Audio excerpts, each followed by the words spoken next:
Pour ce tour, le magicien utilise un paquet de cartes complet, qu'il présente à son spectateur afin que celui-ci s'assure que tous les dos sont normaux et que toutes les cartes, elles, sont bien différentes et toutes mélangées. Il donne ensuite directement le jeu à son spectateur, qui peut mélanger le paquet autant de fois qu'il le souhaite. Le magicien aurait même pu emprunter le jeu directement à son spectateur avant de commencer le tour. Une fois le spectateur satisfait de ses mélanges, il garde le jeu dans ses mains, et le magicien lui demande de réaliser 2 piles avec le même nombre de cartes. Comme il y a 52 cartes dans le paquet, le spectateur fait une première pile de 26 cartes et une seconde de 26 cartes. Il commence à compter les cartes. 1, 2, 3, 4, 5, 6, 7, 8, 9, 10, 11, 12, 13, 14, 15, 16, 17, 18, 19, 20, 21, 22, 23, 24, 25, 26. Il y a donc maintenant 26 cartes bien mélangées dans la première pile et dans la seconde pile. Le magicien demande alors à son spectateur de choisir l'une des piles, celle qu'il veut, et dans cette pile de couper un nombre de cartes complètement aléatoire. On imagine que le spectateur choisit cette pile. Il peut maintenant couper le jeu là où il le souhaite le plus. Il récupère la partie coupée et la pose à côté de lui dans un coin de la table. Le magicien lui demande maintenant de récupérer la seconde pile et de choisir la carte qu'il veut à l'intérieur de cette pile. Le spectateur s'exécute. Il récupère la pile de cartes et choisit à l'intérieur de celle-ci la carte qu'il souhaite. Une fois son choix effectué, il récupère cette carte, sans la montrer au magicien, et il la mémorise. Le magicien lui demande alors de reposer sa carte sur sa pile d'origine. À ce moment-là du tour, le magicien en profite pour remélanger les jeux afin de s'assurer que rien ne puisse lui permettre de connaître la carte ou l'emplacement de la carte de son spectateur. Il mélange donc la première pile, puis la seconde, devant son spectateur qui le regarde attentivement. Une fois les 2 piles de cartes bien mélangées, le magicien les regroupe ensemble.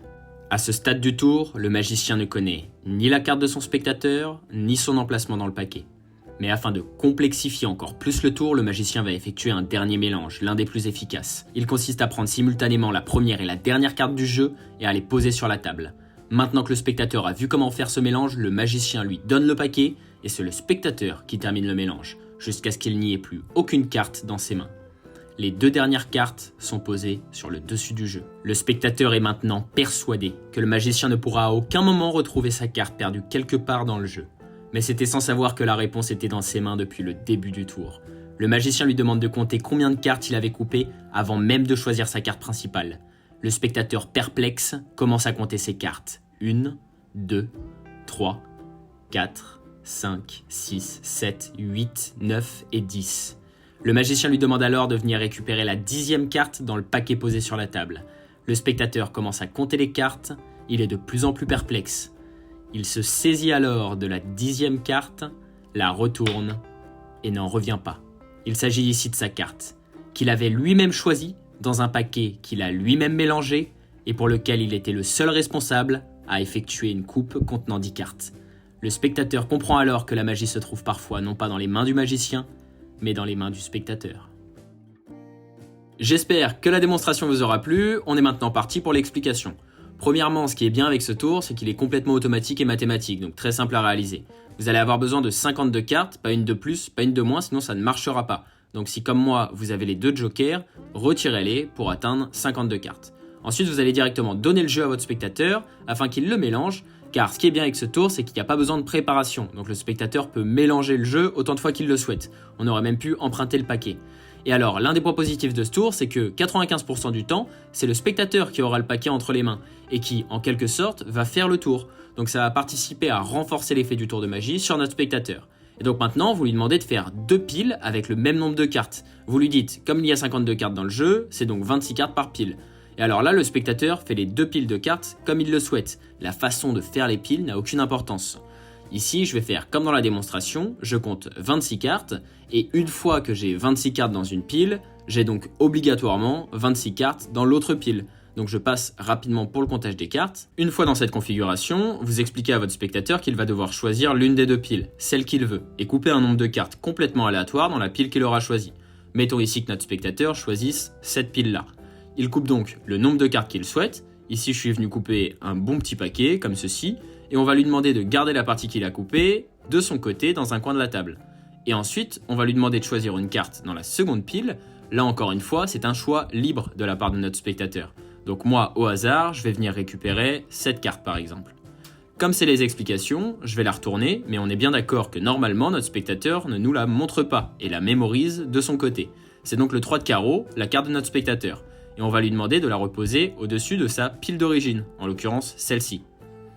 Et à partir d'ici, c'est l'une des premières fois où en tant que magicien dans le tour, vous allez pouvoir toucher aux cartes. En réalité, vous allez devoir passer le 3 de carreau, donc la carte de notre spectateur, en dernière position du paquet dans lequel elle se trouve. Alors, pour ce faire, je vous conseille de commencer à mélanger, non pas le paquet avec la carte du spectateur, mais celui qui ne contient pas la carte du spectateur, ce paquet-ci. Et de la manière suivante, on va habituer l'œil de notre spectateur à voir le mélange suivant, qui est un mélange à la française, où je prends la première carte et où je bats le reste des cartes par-dessus. En réalité, cette pile-là, on peut vraiment la mélanger, puisqu'elle ne contient pas la carte de notre spectateur. Je réalise même une petite coupe finale, comme ceci.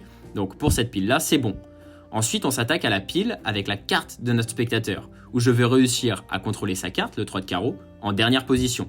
Donc pour ce faire, je commence avec le même mélange, celui que votre spectateur vient juste de voir, donc en quelque sorte, il est déjà habitué à voir ce mélange. Donc je prends sa carte, la première carte, le 3 de carreau, et je bats le reste des cartes par-dessus. Et de la manière suivante, je contrôle le 3 de carreau en dernière position. Si j'ai envie de recommencer le mélange, je peux faire la même chose, prendre la première carte, sauf qu'en même temps, je prends aussi la dernière carte, le 3 de carreau, et je rebats les cartes par-dessus. Fait à vitesse réelle, c'est presque indétectable. On peut même ensuite imaginer faire un faux mélange américain, où en réalité, je laisse tomber le 3 de carreau en premier sur la table, et je continue le mélange par-dessus, comme ceci. De la manière suivante, je continue de contrôler le 3 de carreau.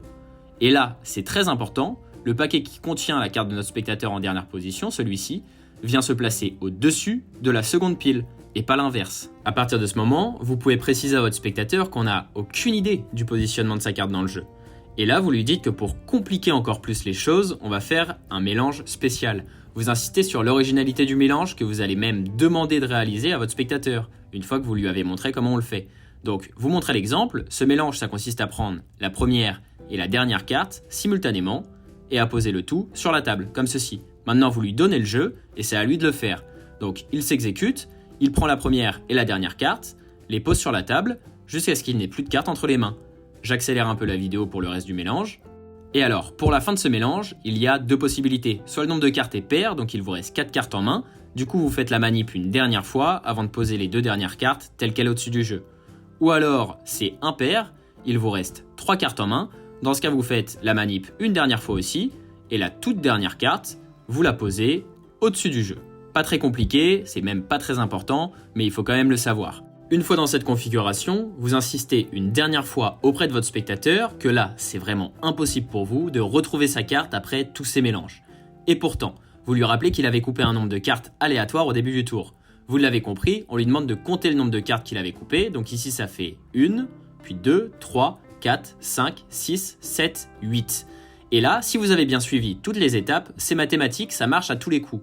Insistez sur le fait qu'il aurait pu couper 10, 15, 20 cartes, mais non, il en a coupé 8. Et vous lui demandez donc de récupérer le jeu et de prendre la 8e carte. C'est ce que fait notre spectateur, donc il commence à compter 1, puis 2, 3, 4, 5, 6, 7, et la 8e carte sera toujours la carte de notre spectateur. Et là, rappelez-lui bien qu'il est responsable de 95% du tour.